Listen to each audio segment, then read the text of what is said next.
आए हुए सभी भक्तों को राधे राधे। जय श्री कृष्णा, जय गौरी गोपाल। कैसे हैं आप लोग? आप सब सुखी रहें, प्रसन्न रहें, यही भगवान से मंगल कामना है। हमारे यजमान जी ने परीक्षित बन के इतना अच्छा कार्य किया है कि कार्तिक के माह में सबको भागवत सुनवाई है। हमारे भैया श्री महाबली यादव जी और श्रीमती इंद्रावती यादव जी, आपकी 3 बेटियां हैं और तीनों बेटियां सपरिवार यहाँ पधारी हैं। अनीता जी, रविशंकर यादव जी, तीनों बेटियां आई हैं ना। और मनीषा जी, विचेंद्र यादव जी, अंजू और अजय यादव जी।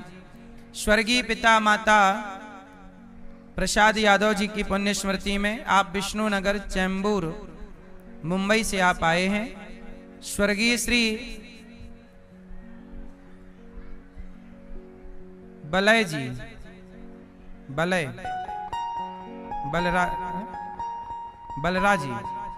बलराजी, स्वर्गीय श्री बलराजी यादव, ये आपके कौन हैं? आपकी माँ, आपकी माँ। तो आपके माता पिता ने निश्चित कोई पुण्य किया होगा, जिस पुण्य के बल पर आप भगवान की पावन कथा सुन रहे हैं। सुनो,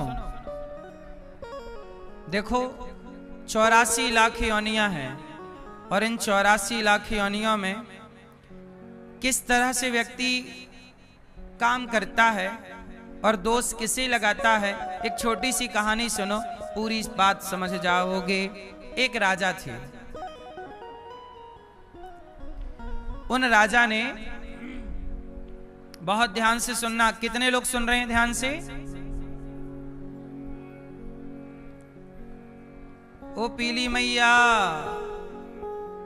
ओ पीली मैया, जा रही हो मेरी माँ गुलाबी मैया?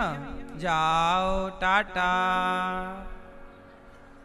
जल्दी जाओ मेरी माँ, जा रही हो, वहीं वहीं हिल रही हो, जल्दी जाओ, दूसरे लोग सुने आराम से, तुम तो सुन नहीं रही हो कथा।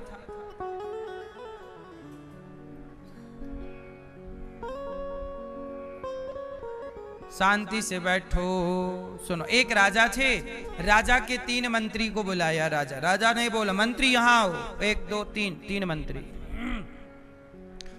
कहा, जाओ झोला लो, बगीचे में फल लगे हैं, एक एक झोला ताजे ताजे फल भर के लाओ।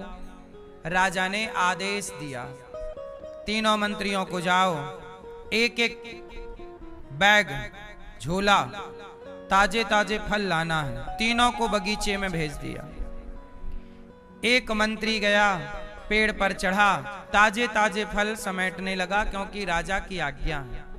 दूसरा मंत्री थोड़ा आलसी था, बोला कि टाइम बहुत है, भर लूंगा फल, और सो गया। वो बिस्तर पे लेटा, मतलब वहीं बगीचा था, घास थी, छाया थी, ठंडी हवा थी, बोला थोड़ा विश्राम कर लूं, लेटा तो सो गया।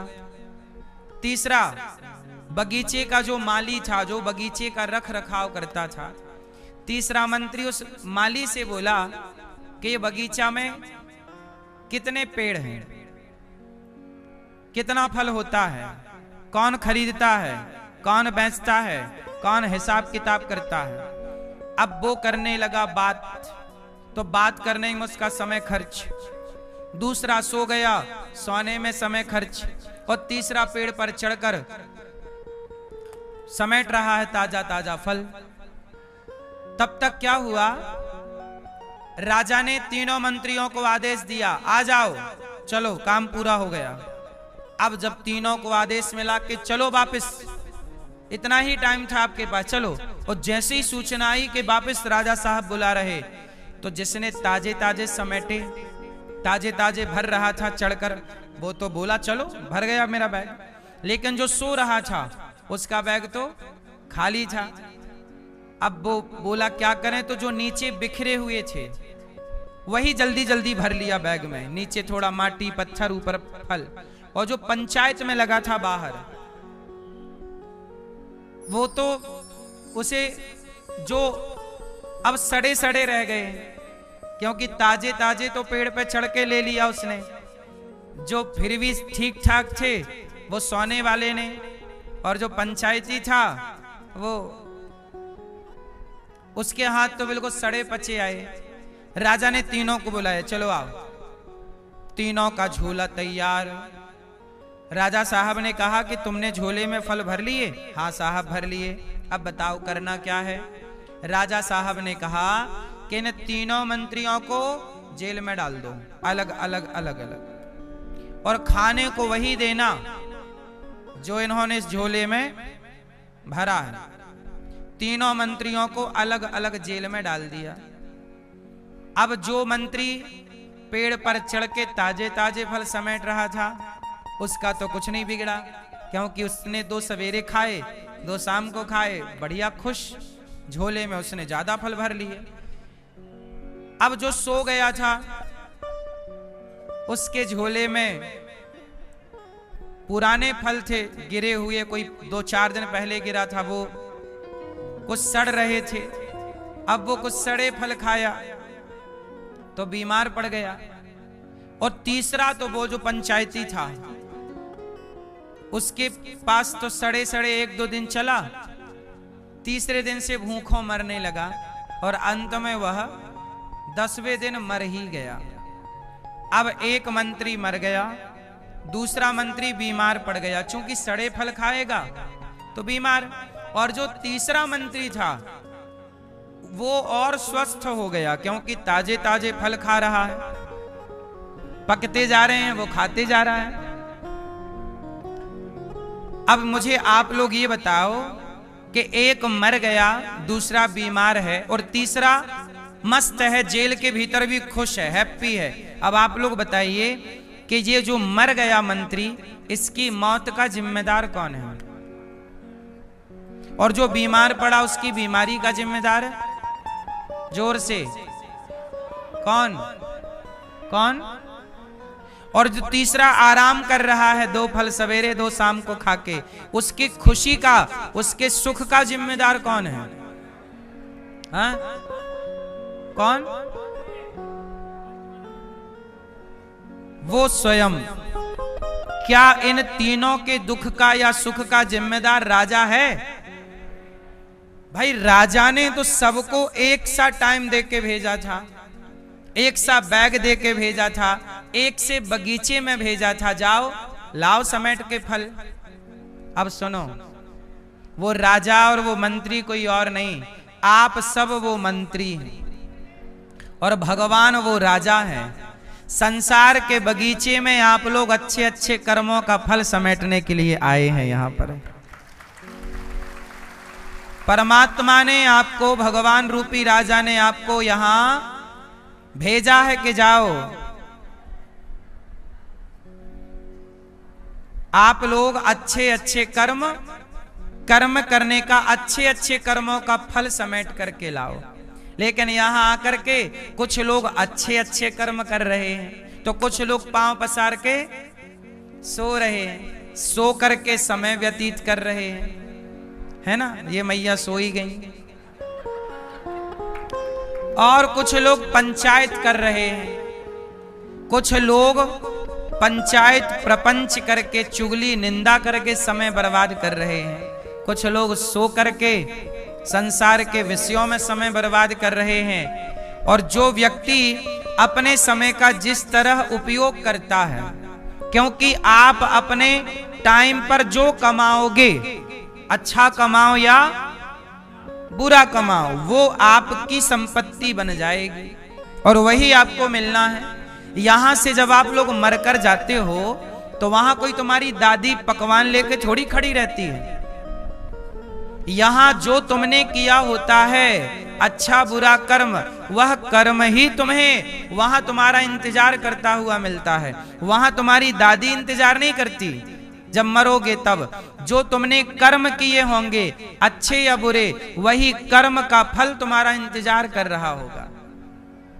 इसलिए कहता हूं, यह मानव शरीर जो मिला है, यह सोने के लिए नहीं, हाँ, जितनी जरूरत है उतना सोना चाहिए। 7 घंटा 8 घंटा की नींद बहुत है, बाकी समय जागो। उठ जाग मुसाफिर भोर भई, अब रैन कहाँ तू सोवत है। जो सोवत है वो खोवत है, जो जागत है वो। यदि पाना है तो जागो और प्रेम से अच्छे अच्छे कर्मों का चयन करो, समेटो। क्या समेटोगे? अच्छे कर्म के फल समेटो, कर्मों का फल। बात समझ में आई? क्योंकि यदि आपके कर्म बिगड़े और मानव शरीर से गलतियां हुई तो फिर 84 लाख योनियों में पड़ोगे। नाली का कीड़ा फिर बनना पड़ेगा आपको, फिर कुत्ता बनोगे, फिर बिल्ली बनोगे, और ये 84 भोग कर फिर मनुष्य बनोगे, और फिर वहां गलती कर गए फिर गिरोगे। ऐसे आप लोग करोड़ों बार गिर चुके हो। आप जितने लोग यहाँ बैठे हो, आप सब करोड़ों बार मनुष्य बन के फिर गिर चुके हो, और अब फिर मनुष्य बन के बैठे हो। ये हम नहीं कह रहे हैं, कबीरदास जी कह रहे। सुनो, चलती चक्की देख कर, आगे बोलो आप। चलती चक्की देख कर दिया कबीरा रोय, 2 पाटन के बीच में साबुत बचाना कोई। क्या मतलब हुआ इसका? चलती चक्की देखकर कबीरदास जी रो रहे थे। क्या देखकर? चक्की को देखकर। कौन सी चक्की? जिंदगी की चक्की, जीवन और मरण की चक्की है। 2 पहिया होते हैं चक्की में, एक पहिया जिंदगी का, जन्म का, एक पहिया मरण का। जन्म मरण के पहिए में ये जीवात्मा पिस रहा है। आप लोग जन्म लेते फिर मर जाते, जन्म लेते फिर मर जाते, जन्म लेते फिर मर जाते। ये करोड़ों बार आपके साथ हो गया। जैसे चक्की पे दाना डाला पिस गया, ऐसे ही आप पिस रहे हो। तो चलती चक्की देख कर दिया कबीरा रोय, 2 पाटन के बीच में साबुत बचाना। सब लोग जन्म मृत्यु के चक्र में पिस रहे। तब कबीरदास जी का एक मुंह बोला बेटा था, धर्म का कमाल। कबीर जी का बेटा कौन? कमाल, धर्म का बेटा था। मुंह बोला। उस कमाल बेटे ने कहा, पिताजी चलती चक्की चलने दे। सुनना ध्यान से, चलती चक्की चलने दे। पिस पिस आटा होए, कीले माही जो रहे, सो बाल न बांका होए। चक्की में एक कील होती है बीच में, दाना यदि उस कील में घुस जाए तो चक्की कितनी भी चले वो दाना नहीं पिसता। उसी तरह जो एक भगवान की शरण में चला जाता है वो जन्म मृत्यु के चक्र से बच जाता है। यदि आप भी बचना चाहें 84 के चक्कर से तो कहां जाओ? भगवान की शरण में। यदि आप भगवान की शरण में आ गए तो बच जाओगे, वरना पुनरपि जननम पुनरपि मरणम पुनरपि जननी जठरे शयनम। भज गोविंदम भज गोविंदम गोविंदम भज मूढ़ मते। यदि बचना है तो भज गोविंदम, गोविंद का भजन करो। श्री कृष्ण गोविंद हरे मुरारी हे नाथ। कीर्तन करो, भगवान के नाम का सहारा लो, भगवान के कीर्तन का सहारा लो, भगवान की कथा का सहारा लो, और भगवान के धाम का सहारा लो, भगवान के भक्तों का सहारा लो तो बचोगे, वरना 84 में पिस जाओगे। इसलिए कहते हैं या तो भगवान के नाम का सहारा लो, या तो भगवान की लीला का सहारा लो, या भगवान के रूप का। नाम रूप लीला धाम। भगवान का नाम जपो या भगवान की कथाओं में मस्त रहो, या भगवान के भक्तों का संग करो। बचना है तो, वरना पिसना है तो फिर पिसते रहो।